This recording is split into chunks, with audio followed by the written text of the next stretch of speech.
सभी मित्रों को मेरा सादर प्रणाम है। और आज वीडियो के क्रम में जो मैं बोलूँगा वो ज्योतिष पे आधारित ही बोलने जा रहा हूँ। दो तरह की वीडियो आमतौर पे आ रही है, कभी कभी मोटिवेशनल वीडियो भी है, लेकिन ज़्यादातर एकेडमिक वीडियो हैं केमिस्ट्री की और ज्योतिष।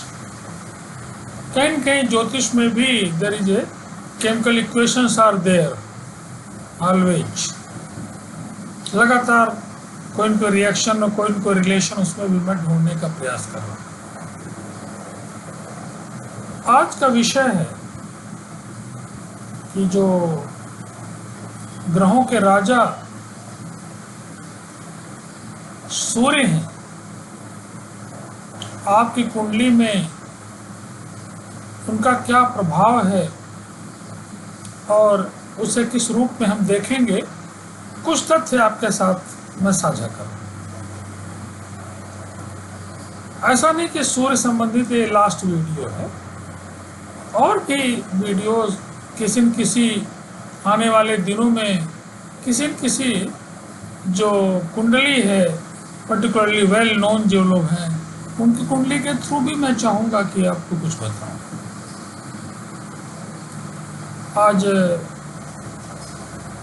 संडे है, इतवार है, रविवार जिसको कहते हैं। आज सूर्य भगवान का दिन है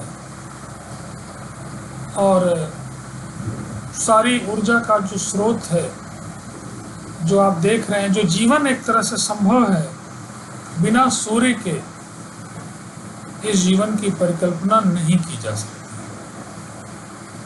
ऊर्जा के जो स्रोत हैं जिनकी परिक्रमा सारे ग्रह लगा रहे हैं,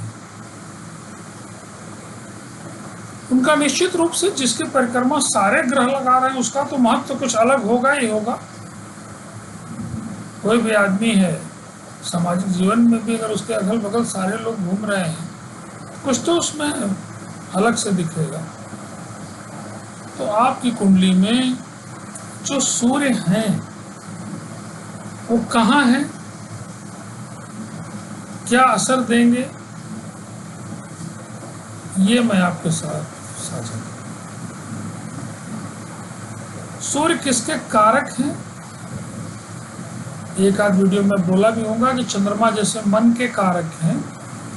मन की स्थिति अलग अलग भावों में चंद्रमा को देख के प्रेरित की जाती है।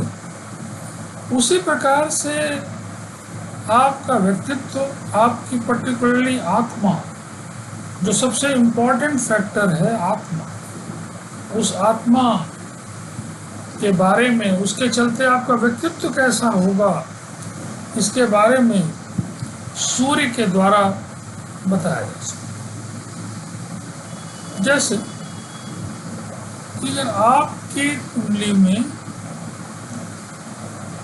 सिंह लग्न की कुंडली है, मान लीजिए, जिसके स्वामी सूर्य, तो आप देखेंगे ऐसे लोगों की कुछ विशेषताएं हैं और अधिकांश जो कलेक्शन है मेरे पास उनका कलर फेयर है, ओजस्वी लोग। सूर्य के आप जानते हैं कि सभी ग्रहों की तरह उच्च और नीच की दो राशियां हैं। अगर एक लिखा है जहां पे और वहीं पे सूर्य विराजमान है, तो ये सूर्य कैसे कहलाएंगे? उच्च के सूर्य। और अगर 7 लिखा है, तुला राशि के सूर्य हैं, तब उसे हम कहेंगे कि सूर्य जो है वो नीच राशि। अपने घर के सूर्य किनको कहेंगे? सिंह राशि। अगर 5 लिखा है तो सिंह राशि के स्वामी जो कौन है? सूर्य। ये कैटेगराइज हमने किया बाकी ग्रहों की। तमाम ग्रहों की दो राशियां अपने घर की हैं, लेकिन सूर्य की एक ही है। जहाँ तक दृष्टि का सवाल है तो सूर्य के पास भी केवल एक ही दृष्टि है।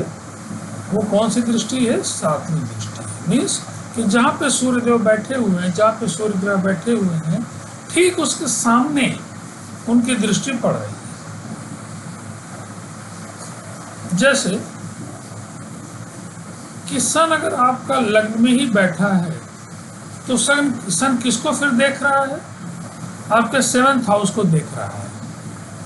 7th हाउस आप जानते हैं कि पत्नी का घर है, व्यापार का घर है, इवन देन मित्रों का भी हम उसका घर देखते हैं, बहुत सारी चीजों को। तो 7th हाउस को देख रहा है। दूसरे भाव में अगर सन है तो निश्चित रूप से उसकी जो दृष्टि होगी वो किस पे होगी? 8वें भाव पे होगी। तीसरे पे है तो 9वें भाव पे होगी। इसी तरह से चौथे पे है तो फिर 10वें भाव पे होगी। इस तरह से आप देख सकते हैं कि सूर्य की दृष्टि कहाँ पड़ रही है। सूर्य जो है वो लगातार देते हैं। तो अगर आपकी कुंडली में सूर्य उच्च के हैं तो आप देखेंगे कि आप में दाता की प्रवृत्ति होगी। जैसे अगर आपके लग्न के मालिक सूर्य हैं, मान लीजिए आपकी सिंह लग्न है और उसके स्वामी सूर्य हैं, निश्चित रूप से वो किसी भी राशि में हो, नीच के हों या उच्च के हों, अलग मैटर है, लेकिन उनकी प्रवृत्ति निश्चित रूप से देने की होगी। उन्हें देने में सुख प्राप्त होगा, इसमें दो राय नहीं। और अगर सूर्य कमजोर हैं आपके तो निश्चित रूप से आपको लाइमलाइट में आने में समय लगेगा। सूर्य अगर आपके उच्च के हैं, अच्छी स्थितियों में बैठे हुए हैं, तो निश्चित रूप से आपको लाइमलाइट जल्दी प्राप्त होगा, नेम फेम आपका जल्दी।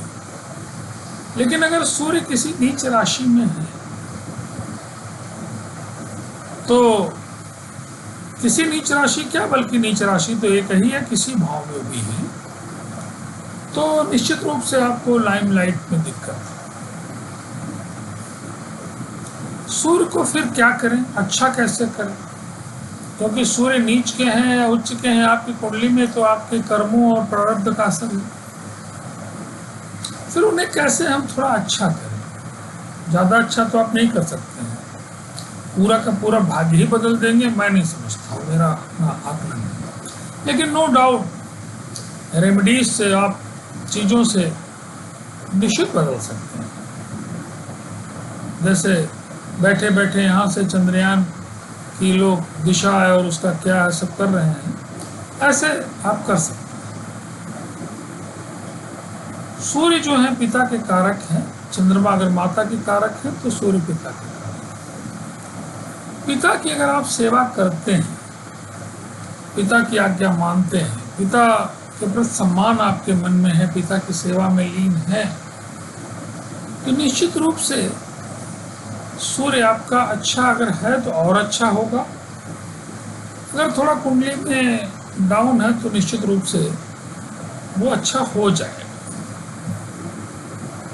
कोई पत्थर पहनने से ज्यादा महत्व मैं दे रहा हूं कि आप अपने पिता की, अपने पेरेंट्स के, अपने गुरुजनों की, अपने बड़ों का आदर करें।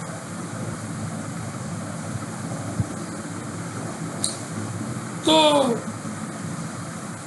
अगर आप नो डाउट बाकी चीजों का भी महत्व है। सूर्य अगर आपके कमजोर हैं, नहीं भी कमजोर हैं, इन जनरल अगर आप सूर्य को अर्घ देते हैं तांबे के लोटे में, केवल जल दें तो भी अच्छा है, लेकिन थोड़ा विधि विधान से अगर उसमें थोड़ी रोली डाल दें, थोड़ा चावल डाल दें, थोड़ा मीठा डाल दें और ओम सूर्याय नमः, ओम आदित्याय नमः का पाठ करते हुए, सारे नामों का जाप करते हुए अगर आप जल दें अलग अलग दिनों में या एक ही दिन में 12 नाम लें, तो आप देखेंगे चमत्कारिक परिवर्तन आपके व्यक्तित्व में आएगा।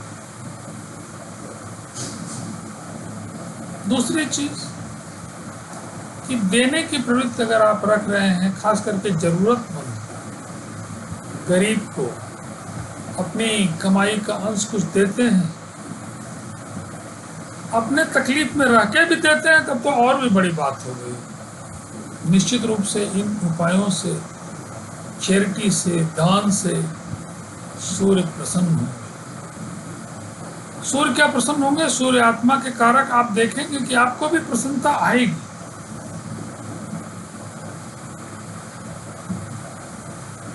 आप करके देखिए, मेरा एक कहना, करके देखिए। आप किसी जरूरतमंद को 2 रोटी खिला दें, किसी जानवर को कुछ खिला दें, भूखा है, कुत्ता है, गाय है, कोई है, आप देखेंगे कि आपको प्रसन्नता प्राप्त होगी। क्यों? क्योंकि आपकी आत्मा सुख का अनुभव करेगी। और आत्मा को कौन रिप्रेजेंट कर रहा है? सूर्य रिप्रेजेंट कर रहे हैं। सूर्य आपका मजबूत समझिए हो रहा है। जो जो आपकी आत्मा संतृप्त हो रही है, जो जो कुछ देने के बाद देखेंगे आपको आराम मिल रहा है, समझ लीजिए कि आपके आत्म विकास हो रहा है। मीन्स आपका सूर्य कुंडली में निश्चित रूप से ऊंचा उठ। अगर आप पॉमिस्ट्री में विश्वास करते हैं तो आप देखेंगे कि कुंडली का बहुत कुछ रिलेशन आपके हाथों से भी है। नो डाउट, अलग अलग विधा है। कोई विधा ऐसी नहीं है कि मैं जानता नहीं हूं तो बोल दूं कि इसमें कुछ नहीं है। आप अगर सूर्य रेखा को देखें तो आपको अंदाज लगेगा कि इनकी कुंडली में सूर्य रेखा अगर ऐसी है तो सूर्य कैसा होगा, यह आपको अंदाज लगेगा। और सूर्य अगर आपका अच्छा है, अच्छी जगह पे है, तो आपको राज सत्ता का सुख मिलना ही मिलना है। 2 ऐसे ग्रह बृहस्पति और सूर्य जो राज सत्ता के लिए मुख्य रूप से कारक ग्रह, और आपस में नो डाउट सूर्य और बृहस्पति मित्र भी। सूर्य देवता के शत्रु अगर देखा जाए, उस लेवल की शत्रुता सूर्य देवता की किसी से नहीं। कारण यह है कि वो तो अपने जो तथाकथित विरोधी ग्रह भी हैं, जिनसे नैसर्गिक मित्रता नहीं है, उन ग्रहों को भी तो प्रकाश सूर्य ही दे रहे हैं। ऐसे ही अगर आप कुछ मदद लोगों की करते हैं बिना ये सोचे कि ये किस जाति का है, किस धर्म का है, तो समझिए कि आपके सूर्य की पावर क्या हो रही है, ऊपर। लेकिन जब आप भेद करके देना शुरू करेंगे तब तो जरूर थोड़ा वो फल आपको प्राप्त नहीं हो। यह आपको ध्यान रखना होगा कि निर्विकार रूप से आप जो है दान की प्रवृत्ति अपने अंदर डेवलप करिए। मेरा मानना है कि तमाम पापों को अकेले जरूरतमंद को अगर आप कुछ मदद करते हैं तो आपके लिए एक सुरक्षा का कवच वो तैयार होगा। और सबसे बड़ी बात कि आपको प्रसन्नता प्राप्त होगी। उसी के लिए तो पूरा जीवन है। आप प्रसन्न कब हो रहे हैं, इस पर किसी दिन वीडियो होगी कि प्रसन्न कौन है, इस पर मैं बोलने वाला हूँ। मैं मंथन कर रहा हूँ डेली कि आखिर प्रसन्न कौन हो, और मैं लगातार देख रहा हूँ कि कौन प्रसन्न है। तो ठीक है, वो तो एक अलग विषय, मैं उस पर बोलूंगा ही बोलूंगा। आज मैं सूर्य पे बोलूंगा। अगर आपका सूर्य कुछ एक एग्जाम्पल से 11th हाउस में, जहां से जिसको लाभ बोलते हैं, अगर उच्च का सूर्य आपके लाभ भाव में, इवन देन नीच का भी सूर्य जिन लोगों के लाभ भाव में है, मैंने देखा है उन्हें MLC और MLA होते हैं। और 11th हाउस में अगर उच्च का सूर्य है आपके पास, तो निश्चित आप जानिए कि थोड़ी मेहनत से एक बड़े साम्राज्य के आप निर्माता हो। मेहनत तो ठीक है, मेहनत तो एक अलग पक्ष है जो होगा ही, लेकिन उस मेहनत का ऐसा कभी नहीं हो सकता कि खोदा पहाड़ और निकली चुहिया, ऐसा नहीं होगा। मैं देखता हूं कि जब एक भूतपूर्व राज्यसभा के सांसद और बड़े ही पूज्य मेरे सिन्हा साहब, जिनकी जितनी तारीफ की जाए कम है, गरीबों के तो एक तरह से मसीहा ही है, देवता ही है वो। मैंने जब उनकी कुंडली का विश्लेषण देखा तो सूर्य को मैंने 12वें हाउस में देखा। अपनी कमाई का एक बड़ा अंश वो चैरिटी में खर्च करते हैं निश्चित रूप से। लेकिन जब मैं उनकी चलित कुंडली में गया तो मैंने देखा इतना नेम फेम, इतना बड़े साम्राज्य के निर्माता हैं, और ये भी नहीं कि कोई उनको बपौती में या कुछ मिला हो, अपने पौरुष से इतने बड़े साम्राज्य को निर्माता है। लाखों लाख आदमी और उनका परिवार उनके इस कर्मठता के कारण आजीविकोपार्जन कर रहा है। तो उनका सूर्य निश्चित रूप से मैंने जब देखा, अरे ये तो लग्न के स्वामी के साथ ही 11th हाउस में बैठा हुआ है, तब मुझे लगा कि यस, इतना जो नेम फेम, इतनी जो प्रसिद्धि है, उसके पीछे निश्चित रूप से उनके प्रारब्ध, पूर्व जन्मों के उनके जो कर्म हैं, वो कुंडली के रूप में जो परिवर्तित होकर ग्रहों के रूप में दिखाई पड़ रहे हैं, निश्चित रूप से एक संत पुरुष उन्हें बना। अभी पिछले हफ्ते ही उनका जन्मदिन था, मैं गया था, मैं तो अभिभूत हो गया। ऐसे काफी दिन से संबंध मेरा है, मैं तो उन्हें पिता तुल्य, अपना बड़े भाई तुल्य मानता भी। तो मैंने जब देखा कि अरे कितने कर्मचारियों से मैंने बात की, उनके इंडियन पब्लिक स्कूल में गया, मैं देखा कि अरे ये तो बच्चों का सही में पब्लिक स्कूल है, लेकिन इंडियन है, भारतीय पब्लिक स्कूल है, भारतीय, सारी भारतीयता बच्चों के अंदर। और कर्मचारी कोई 15 साल से, कोई 20 साल से, कोई ड्राइवर उनका कैप्टन आयु 26 साल से, कोई 36 साल से उनसे अटैच है। मैं सोचता हूँ कि ये उनके स्नेह अपने कर्मचारियों, अपने लोगों, अपने बच्चों के प्रति है, जिसके चलते वे उन्हें छोड़ना नहीं चाहते। 2 पैसा ऐसे आदमी के साथ तो कम मिले तो भी आदमी सुख का अनुभव करे। मेरे जैसा आदमी, अगर मेरे पास बहुत लायबिलिटी नहीं हो तो मैं तो मन करता है कि उनके पास ही रहूं, उन्हीं के साथ अपना जीवन बीता। तो निश्चित रूप से जिसमें मैं बोल रहा हूं कि सूर्य जो है, ये अगर थोड़े खराब भी कुंडली में है और आप में चैरिटी का गुण आ गया, लोगों की भलाई का गुण आ गया, बराबर उनके घर पे या कहीं भी आप जाएं, ये बड़ा प्रसिद्ध आज से नहीं, मुझे 20-20, 25-25 साल पुराने, 30-30 साल पुराने लोगों ने बताया कि खाना तो खिलाना, भूखे तो कोई उनके यहाँ से जा ही नहीं सकता। ऐसे भी कहते हैं, एक बार मुझसे कहने लगे कि पिताजी कहते थे कि खिलाने से कभी कमी नहीं होती।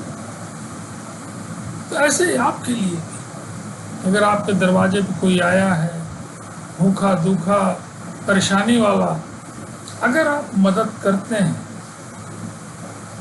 सरप्लस तो किसी के पास नहीं, अगर आप अपनी जरूरतों को कम करके देने की प्रवृत्ति बढ़ाते हैं, तो आपका सूर्य निश्चित रूप से अच्छा होगा। और तब क्या होगा? तो फिर आत्मा आपकी मजबूत होगी और आत्मीय सुख आपको मिलेगा ही मिलेगा। पत्थरों के रूप में नो डाउट उनका भी प्रभाव है, उसे नकारा नहीं जा सकता, क्योंकि उनकी रेज, उनकी एस्ट्रो साइंस में बड़ा उस पर रिसर्च है, मैं उसे नकार नहीं रहा हूँ। लेकिन ये पत्थरों के दाम और उनके घपला करने वाले, उन पत्थरों को बेचने वाले अमीर आदमी को ही वो पत्थर दे पाएंगे, गरीब आदमी तो पत्थर ले नहीं। लेकिन अपने पिता की सेवा करने में तो गरीब अमीर का कोई मतलब ही नहीं है। अपने बड़ों की सेवा करने में उसमें गरीब फिर कहाँ आता है, उसमें अमीर कहाँ आता है? सेवा भाव में तो न कोई गरीब है न कोई अमीर है। फिर भी ज्योतिष की दृष्टि से अगर आप पत्थर पहनने के बड़े शौकीन हैं, आपको लगता है कि पत्थर बिना पहने मुझे चैन नहीं मिलेगा, तो रूबी आप धारण करें। लेकिन पत्थर जब भी पहनिए किसी ज्योतिषी से देखवा।